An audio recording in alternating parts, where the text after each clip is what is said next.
My mic's on. Yeah, cool. We've got it coming through. Good morning, everyone, or whatever time it is. Yeah, welcome to today's class. So we're going to have the focus being majority of the class, flexibility and mobility. But then we're going to play with the straight arm strength aspect, probably straight arm, handstand orientated, certainly balance orientated, but there's a lot of straight arm strength that we can do that's not directly handstand related, but has a really good overlap, really protects some good parts in the body. So we're going to warm up with air squats and Russian squats. Need to do these almost every day. Good morning to my man Gary. Gary, give everybody a wave. Sup, everybody. There you go. Cool.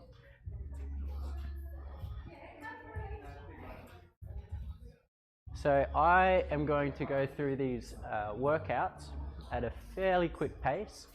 You are more than welcome to pause the video, to rewind the video, to examine and go back so that you can digest the information quickly. Because this is a series that we've been building up over a period of time, hopefully you've started with some of the earlier videos, and now you have a little bit of context with some of the exercises, so I don't need to explain them every time, but I can move through them in some kind of familiarity, especially with simple ones like the air squat. Then with the Russian squat now, excuse me. If you're watching this video, which will be in my future, but your past, so it'll look like the past to you, it's winter here and everyone's got sniffles.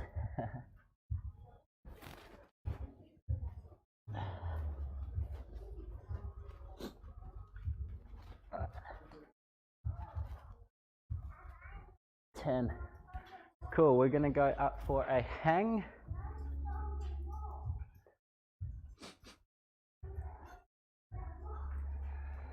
I think I've always spoken a little bit about hanging, but really,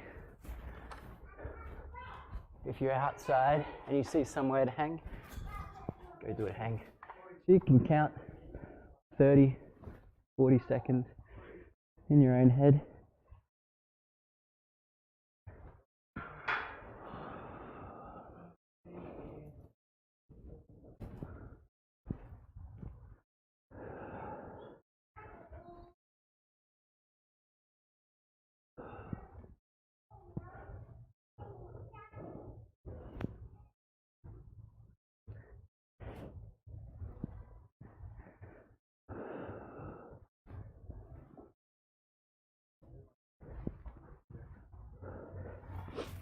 In your pouch. Yes. Cool. Cool. So from hanging now, we're going to do leg swings. This is something that I will spend a little bit of time talking about. We want to get as much out of the leg swing as possible. It's cold here. I'm also wearing some restrictive leggings or compression tights underneath, so it's going to be a little bit more restricted, but that's fine because it's allowing to keep my body warm. What I want to think about, and this was good information from a ballet teacher, rather than worrying about your height going up, think about pushing into the floor, because that's going to maximize or at least optimize the range that you will build over time. If I just keep swinging my leg and my heel comes off the floor and there's no drive from the bottom, there's no opposing forces to try and either drive that leg up or contract that leg up with your stomach. So always think about trying to keep your leg on the floor. Now you can start off lightly. I usually like to put a target out in front of me so that I have some bearing of where my left and right is. So perhaps I played a game of football, or if you're some kind of sports player, or if you were driving for a long period over the last few days, or any kind of period, you might have a bias to one side of your leg. I found that when I was driving long distances for my job, my left leg, because it was an automatic car, really got a lot tighter than my right leg. And that's because my right leg was constantly using the accelerator, using the brake. So there's a far more activity than just completely stationary and, you know, switched off for those periods of time. Cool. So those are the front leg swings. We're going to come back to that in a moment. We're also going to do side leg swings, so off to the side. If you have something to hang on to, it makes it a lot easier so that you can stay a little bit more upright. I usually get people to swing inward on the leg as well before extending out. These ones you don't have to alternate, just makes a little bit more sense.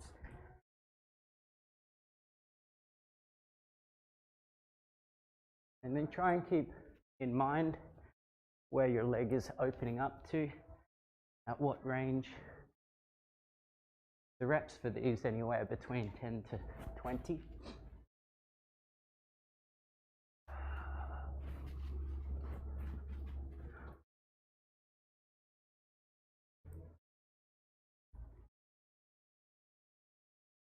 Cool, opposite side. Hope I don't bash the microphone box that's sitting in my pocket on this side.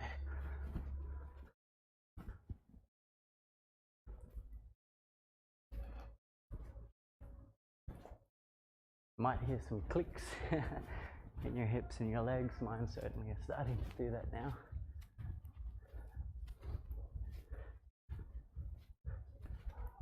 Hey, hello, Kitten Kilos Kung Fu. Cool username. Yeah. Well, yeah, he loves his cat here.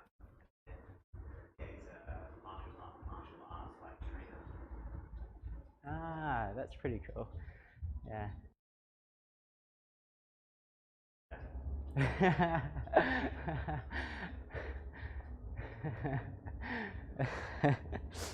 So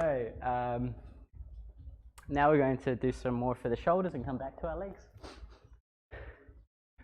So there we go. All right, so for this we're going to squeeze the arms, fly forward. Now I'm doing these rather quickly. I've done these slower in my previous videos, but there's moving through protraction of the shoulder. We're going to do an extended version this morning. Lots of reps. Your shoulders are going to feel like giving up. That is what I'm actually aiming for in this. So around about 20 reps per movement with this band.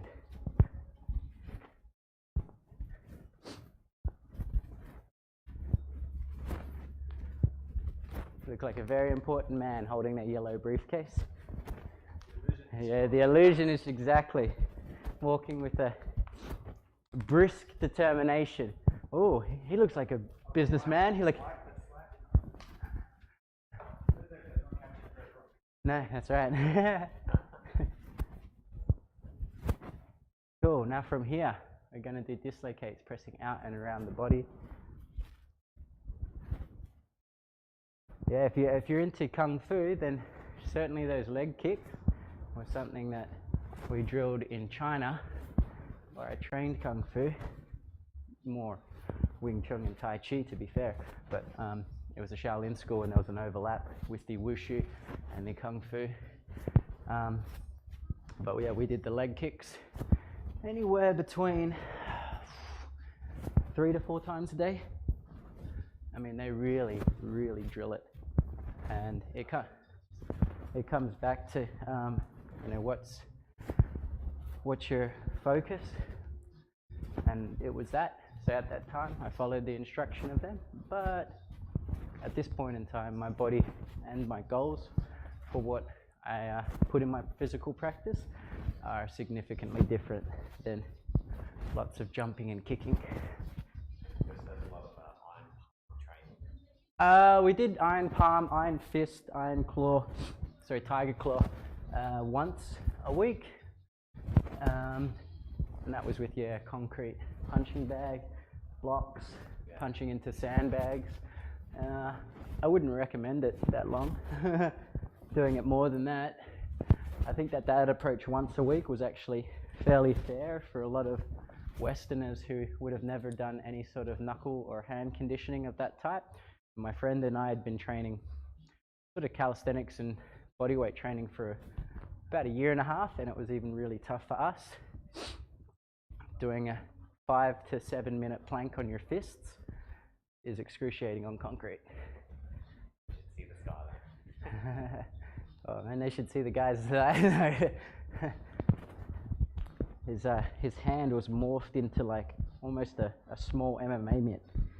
There was no clear separation of the knuckles. It was just all callus and the skin over the top. How are we sounding? So I'm doing pull downs behind the back of my head here. Like I said, this is going to be like, your shoulders should feel like they're falling off. Oh, it's like. Is it okay? Oh, it's like going the other way. Yeah. Yeah. I was watching that the levels were still going through, but was it muffled? Yeah, like talking through the jumper. Well, I'll take the jumper off now. Cool. So, your shoulders should feel like they were getting a lot of work.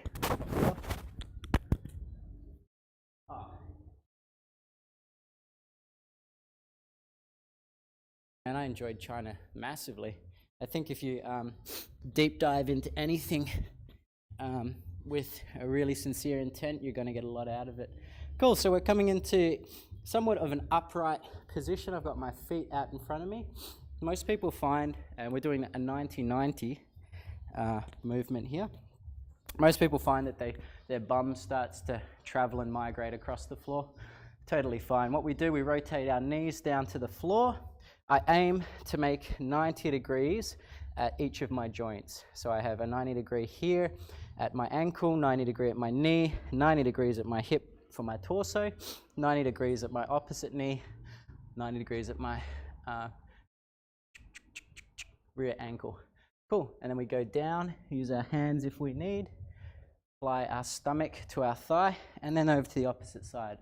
At this side, I've got the microphone block in the way. So, rotate to this side.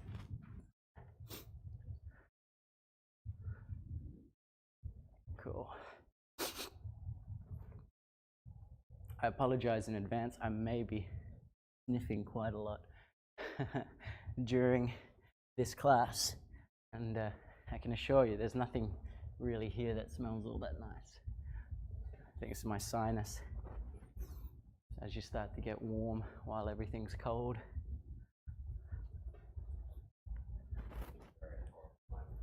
It was. Oh man, I'm so nervous. Like if I end up being able to travel outside Australia, but I'll be traveling to Europe in winter. Oh man, I'm really not looking forward to that.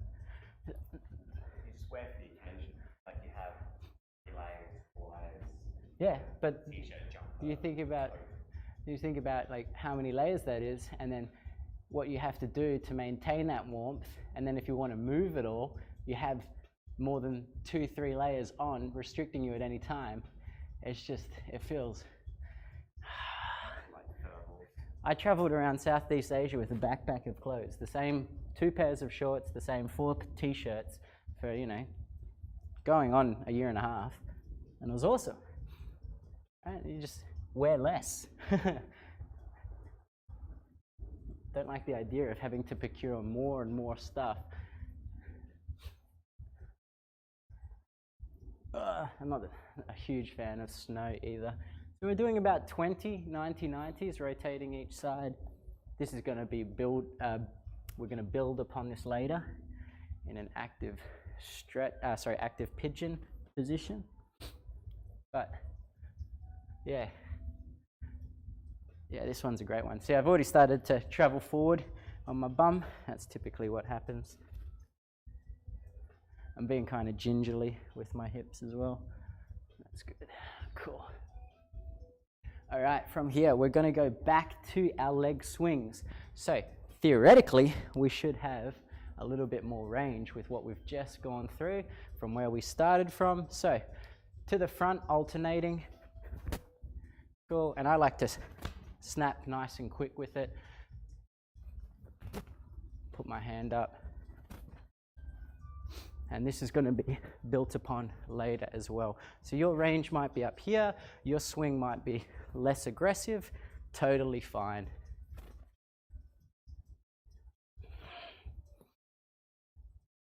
So yeah, I'm not expecting everyone to have range as much as me. I would like it if you try and keep your leg as straight as possible, rather than bending your leg like this.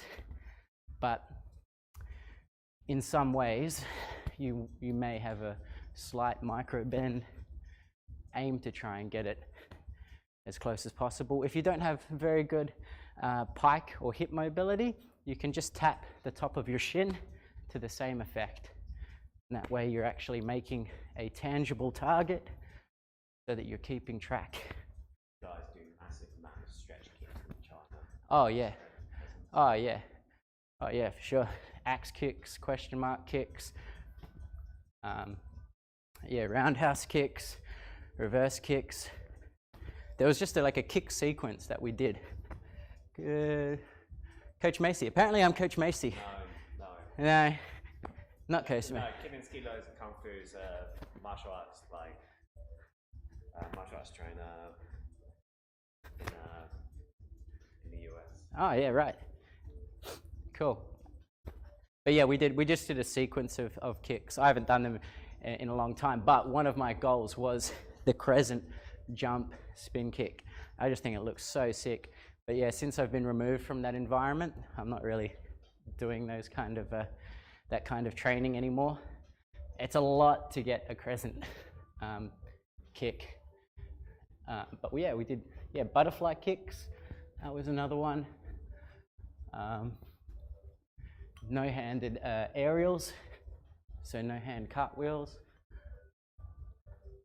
But yeah, if you deep dive into it, like if you spend, I spent 3 months at one place, you're definitely going to improve doing only that every day, surrounded by people all learning, coaches teaching you.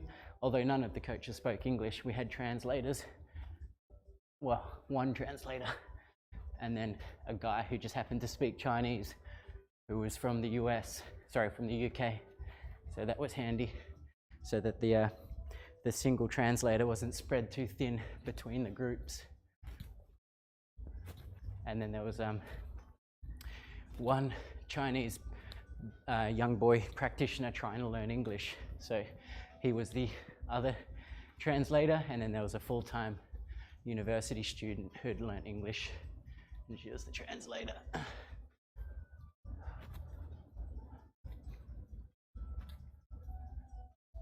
All right, cool.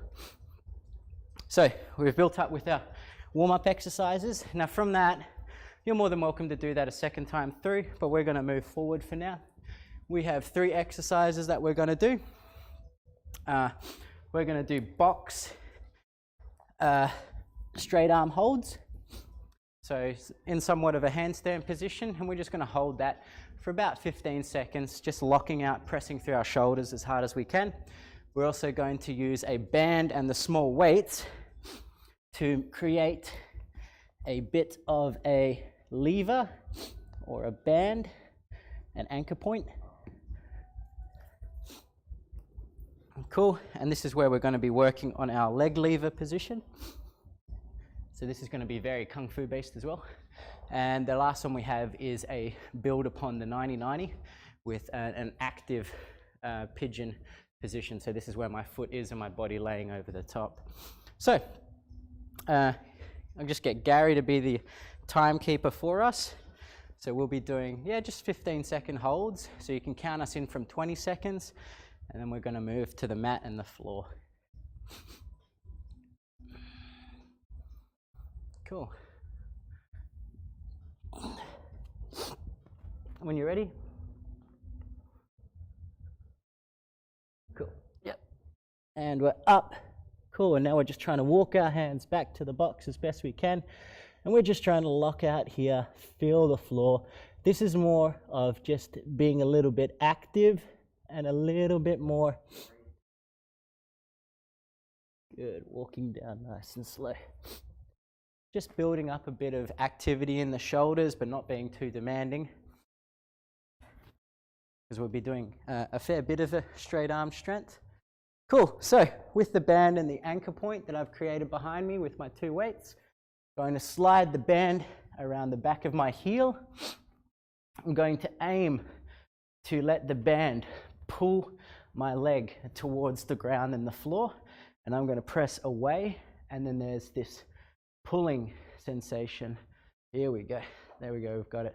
Cool, so we're going to do this 30 times. We're going to wriggle a little bit lower down the mat, do it another 30 times, and wriggle a little bit further down the mat, do it another 30 times. And we're just going to progressively build the resistance against our straight leg here. I'm starting off very gingerly. You may be starting quite a bit far back, somewhere up here, okay? So somewhere there, and going like this. What I want you to avoid is trying to use strength to get your leg this way, i.e. get your leg that way. That's not the point of the exercise. The point of the exercise is getting our leg this way. So you have to find accommodating resistance where your body can relax to the band pulling, and you can also find a challenging point that you can continue with that's not going to strain you too much. But the idea is I bounce this way a little bit to increase resistance to pull back, and then on the pull back I allow it to pull my leg up. Killer pythons are just gummy, and once I found out that they're like just mushed up animal bones with gelatin and sugar, I was like, that kind of like, there was a lot of like childlike mystery and curiosity and wonder behind them, and now I'm far less attracted to eating them. Killer pythons? Yeah. Here in Australia? No, I mean, yeah. Oh, I mean, this was growing up. There's a few IGAs that might still stock them. Cool, moving down to our third position now for our last 30 on this side. So we're increasing it each time as we go down. Trying to match our breathing with this as well. But yeah, once you realize that a lot of confectionery is kind of like waste products or byproducts of other stuff, you know, just corn or wheat, you know, it's just like, this is not, it's an industry targeted towards creating bright colors, you know, animated shapes in the like chocolate bunnies to sell their products, you know. It's yeah. Oh, anyway, we're getting into some like Orwellian kind of nihilism. Oh, the world is terrible, blah blah blah. Can't have lollies. We're going to swap to our opposite leg. We're going to climb back up the mat so we go to our original position or somewhere around our original position.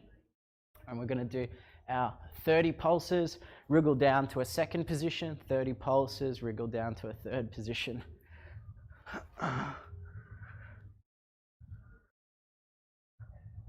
Yeah, it's not so nice. Yeah, exactly, man. Vegemite as well is pure salt.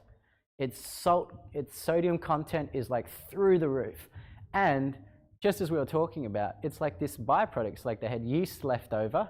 So they're like, all right, cool, we'll just, you know, I don't know if it was around, like, because Australia's only sort of been a country for 200 years, but if it was like during the war effort, it really popularized because they were like, they needed to make things from like wheat and hops and stuff like that. They couldn't just produce like vegetables in mass because resources were needed elsewhere. But sort of, yeah, Vegemite is just this yeast product with so much salt in it. And I mean, it's a novelty. Spam, oh yeah? What's the story behind spam? Well, I'm pretty sure it's just a byproduct of meat using salt. Yeah, long journeys with, you know. yeah, like brine and stuff, like kind of like sailors. Yeah. So it's weird, you know. When you have it done maybe poorly, yeah, you get this product called spam. But if you did the same process, what they do in Italy with meat, they cure the meat in a very specific way, then it becomes a delicacy. But it's the same concept, one done poorly, but one done with like a lot of care. So you can see that, like, yeah, there's differences between it. Oh yeah, sorry, you're from the UK. Yeah. Yeah. Oh, it is. There's a very distinct difference in Marmite. I can't put my finger on it, but it's got this like tartness to it, which is like. Oh, so you're meant to use less. No, over here everything's like slap it on. Yeah. No, you wouldn't do that with Marmite. Hey, good morning, Dan. Oh, full house here. Cool. So coming out of that band stretch, cool. And now we're going to move into active pigeon. So I'm going to return my front leg to that 90 degree position. Now my rear leg is extended out behind me. And using my fingertips just for support, I'm going to try and lay my stomach down over that thigh and come back up. We're going to do this 10 times on this side. I want to try and keep my back leg as straight as possible. And if I can, try to avoid using my hands as much as possible.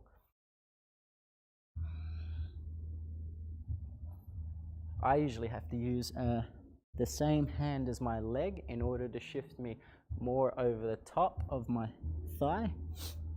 So you might need to do that as well. But what I want to avoid is people having their leg down here like that.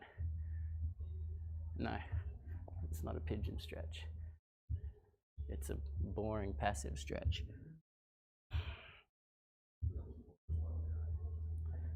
He should be a what, sorry? Mate, half of the world could be down to it. But that's why we're recording it, so Gary can do it in his home at his leisure, where he doesn't feel the judgmental eyes of people around him. He can come at his own pace. He can wear his casual pajama leotard in his bedroom. That is the service and value that we're bringing today. We're going to swap to the opposite side. Cool. I do the Thursday morning, that's correct. Well, you could probably just watch the stream.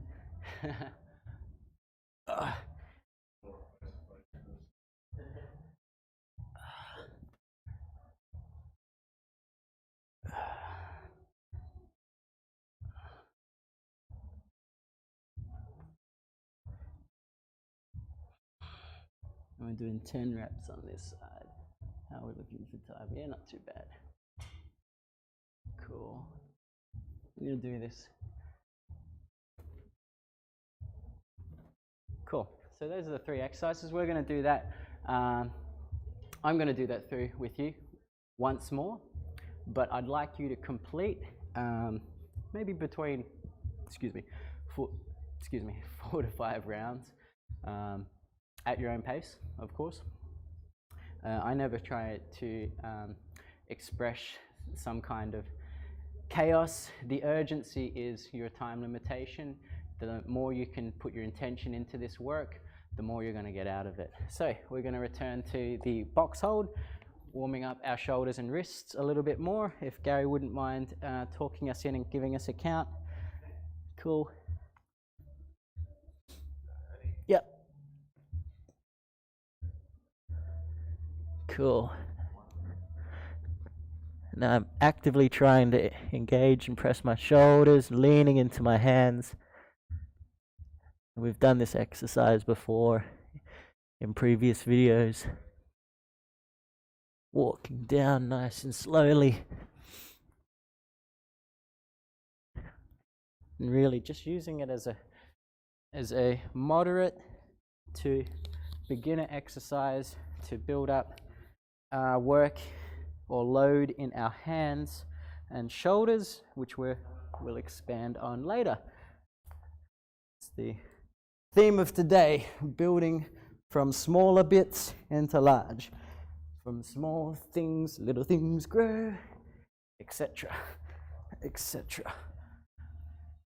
So, back to our box bend lever. We talked a lot through this last time, so I'm going to speed it up a little bit. My 30 pulses, 6, 7, 8, 9, 10, 1, 2, 3, 4, 6, 7, 8, 9, 10, 3, 4, 5, 6, 8, 9, 10. Spam is super popular in Hawaii. Yeah. It's interesting if you looked at what kind of demographic would be buying spam. I watched a documentary on, it was possibly Hawaii or another Polynesian or Samoan culture, and they were buying offcuts of meat, essentially just the fat content. I don't think spam's really that healthy for you, and it might be economical influence or financial influence into why they're doing that, why people are doing it in Hawaii. I think there's a lot of disparity in Hawaii as well. Like anything in a park position doing workouts, it's brilliant.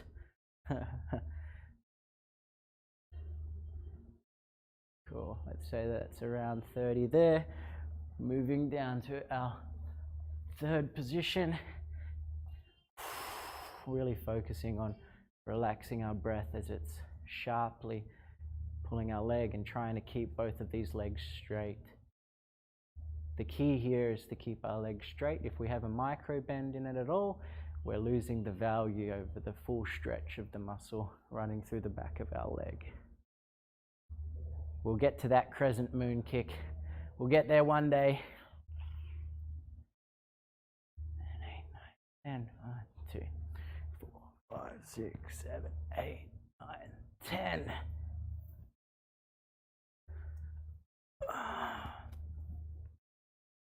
Cool, swapping over to the other side.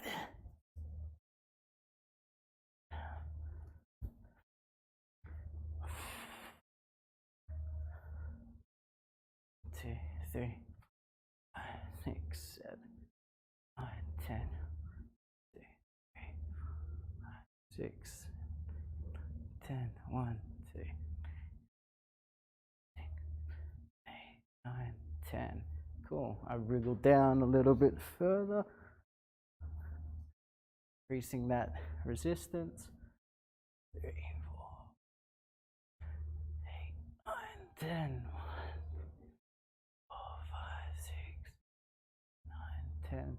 I've watched really good Kung Fu practitioners, Westerners, not Chinese or Asian, where maybe they've been doing it since a very young age.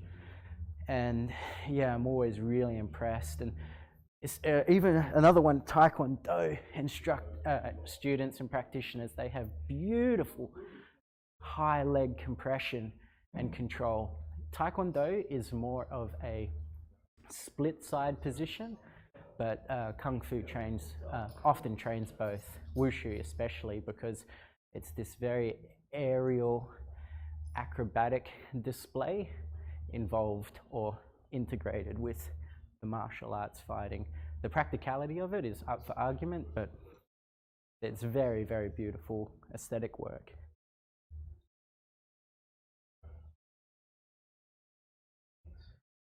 Cool. All right. So these are 10, 9, 8, 7, 6, 4, 3, 2, 1. Also, I've seen this exercise done in Muay Thai classes, except the partner is standing underneath you, driving your leg up. Way more aggressive and painful, but still very valuable, and still has a lot of, will have a lot of results come from it for sure. Muay Thai guys really try to work on their hip leverage, being able to torque and twist their hips.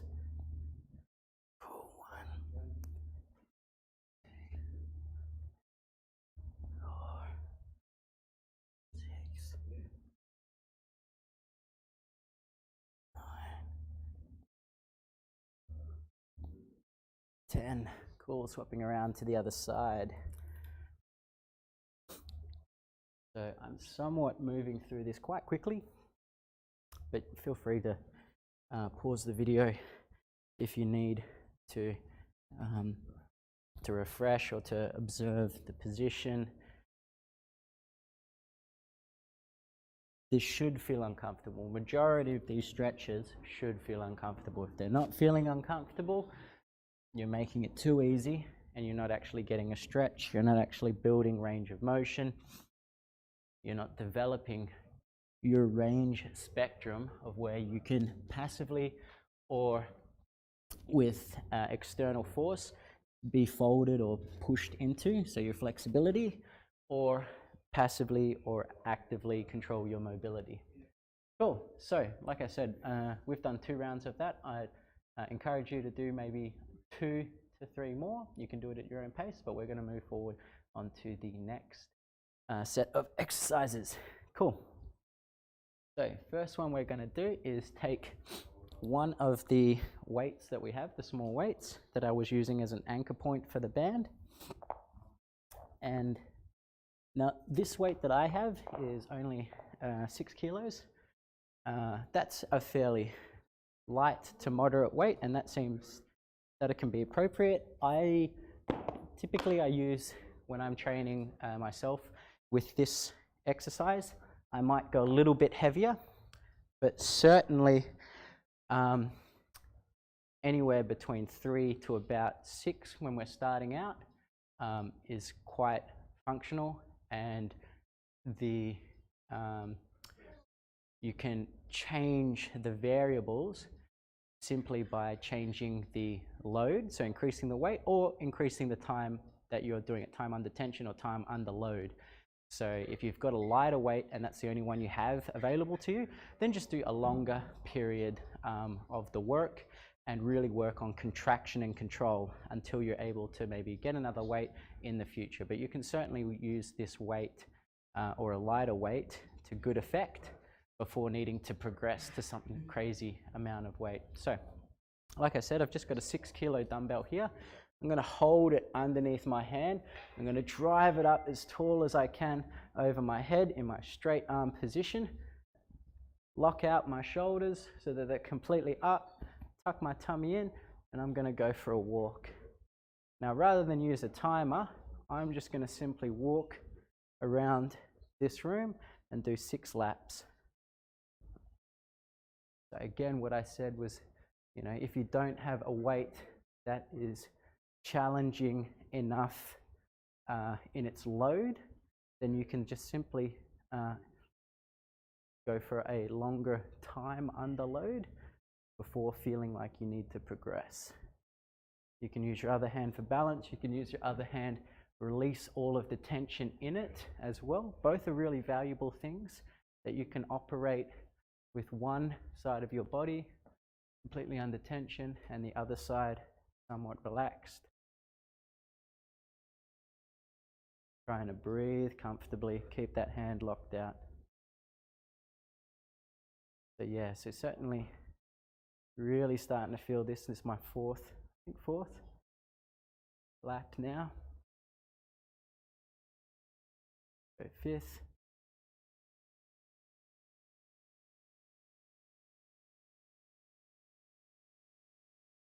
Good, pressing up, pressing up, pressing up. Cool, and I might just stop at 5.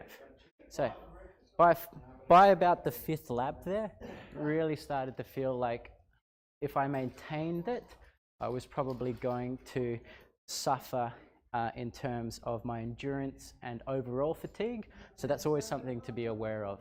If you're starting to feel, because your body awareness and your sensitivity is, if I maintain this, I don't think I'm going to be able to maintain the following rounds, stop there.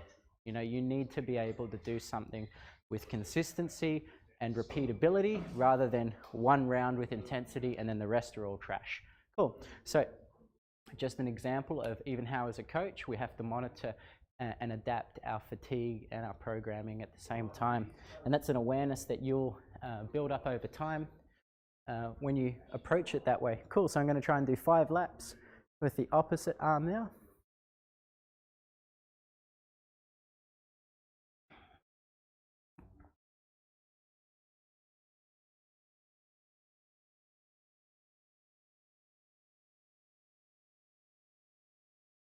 really driving up, pressing up as hard as I can. Yeah, and for me, I look to release tension in other parts of my body where I can, because it's a habit that we build up, that if one part is working, then our breath holds, our abdomen contracts. We hold tension in other parts of our body unnecessarily through a lot of aspects of our life, and I'm purposely trying to be more aware of that. And yeah, explaining this now in this exercise is a good way to be observant of my own behavior. Sorry, I usually end up talking like a madman through all this stuff. That was one of the comments and feedback Sarah gave me. Oh, you talk too much. I was like, oh, I'm sorry.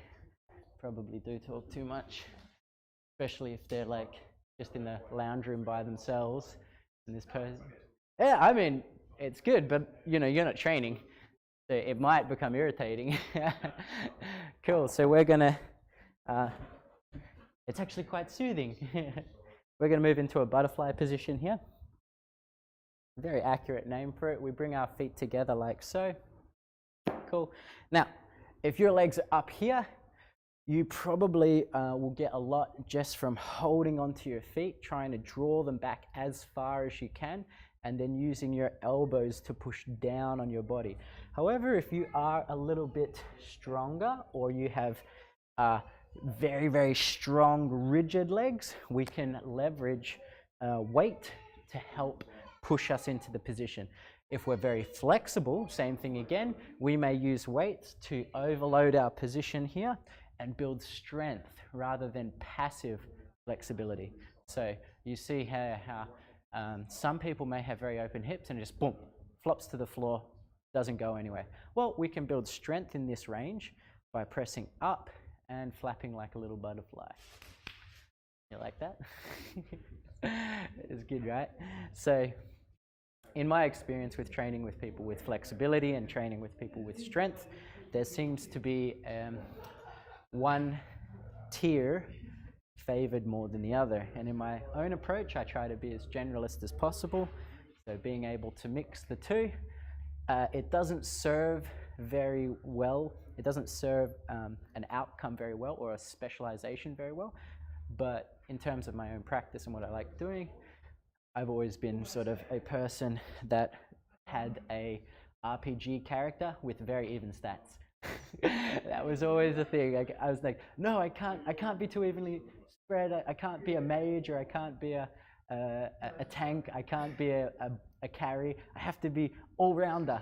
And then you realize that, you know, other players in the game or things like that, it's like, oh, well, this is suited to a person who has a specialty, not a general. Yeah. Yeah. Then there's like, yeah, an all-rounder is like useless. It kind of, hey. No, that's it. You're not filling any weaknesses of the other things that people do really well, you know? And that's where I was like, oh, but that's the way I like to play the game. Anyway, that's how I play my life. So we're doing about 30 to 60 small pulses here. Cool. And then just taking them off. Cool, bringing our legs in, giving them a nice big kiss. Ooh. Thank you, legs.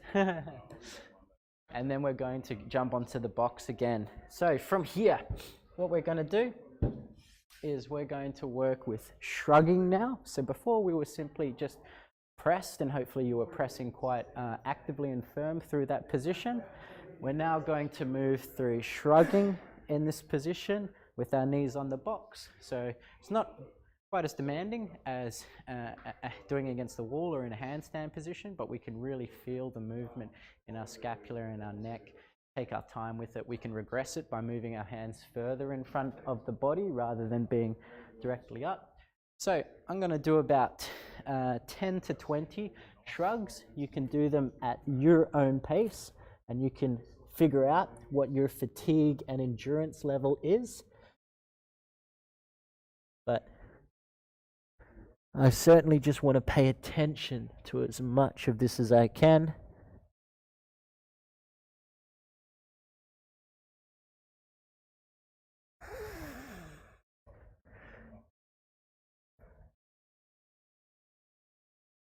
And I'm trying not to bend my arms and also trying not to have any less activeness or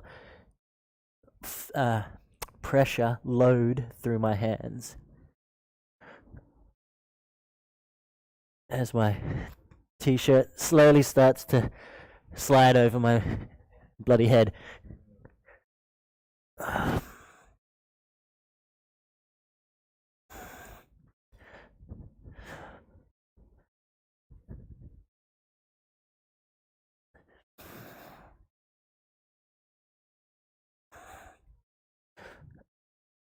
I hope we don't. I think we might not get.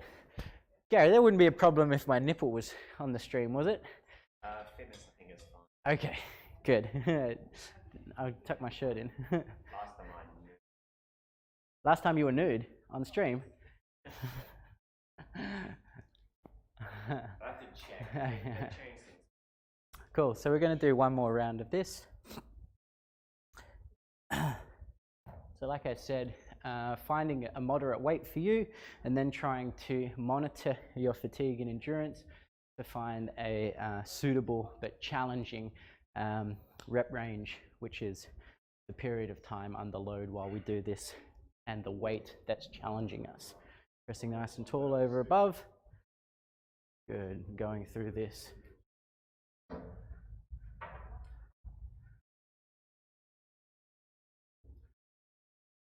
One lap.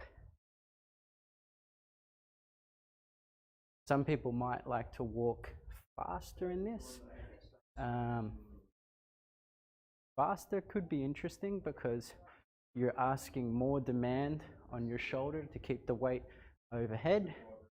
Slower, I feel like I'm able to read the micro adjustments happening in my body a bit well. I'm also not chasing to be underneath the weight. If I wanted to stop at any time, I could. However, if I was going fast, I may sacrifice the quality of that very quickly. I think that's 4 laps. Get my 5th lap. Shoulders really starting to scream a little bit now.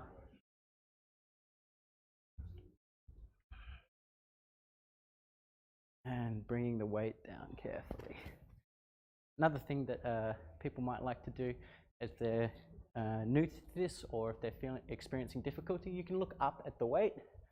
However, if we're looking up at the weight, we're not quite looking where we're going. So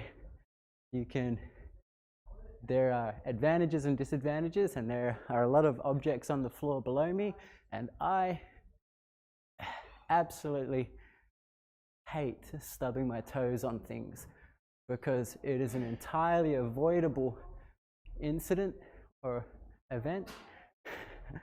And then the only person I can blame for stubbing my toe is myself.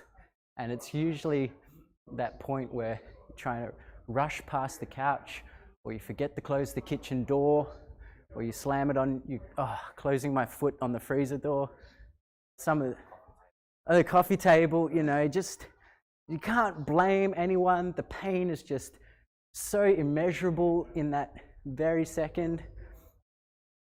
Never saw the Chinese ever strengthening their toes.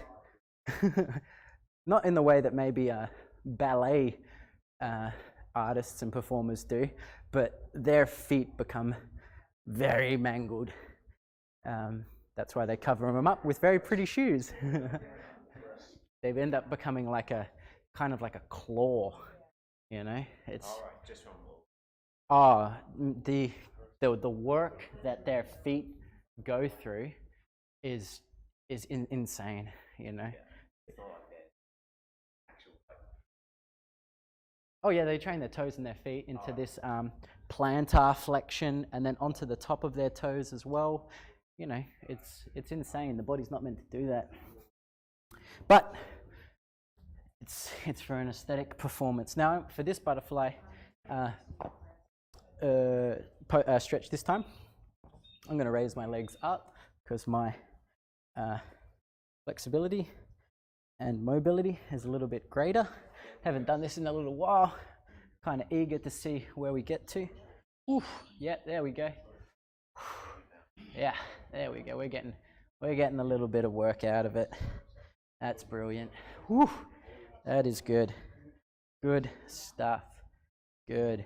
Now we can play with also working with contraction control. So holding, pressing into the weights, breathing over 7 to 12 seconds, and then breathing out and lowering that weight. And then we can come back into activeness, but I'm at a lower range here, or Pnf stretching if you'd like to Google it. Very reliable, a lot of evidence base behind this with your stretching. So I'm active here, pressing into the weights. Lower to a deeper position. Good. I'm going to bounce down here now for the last 30 reps.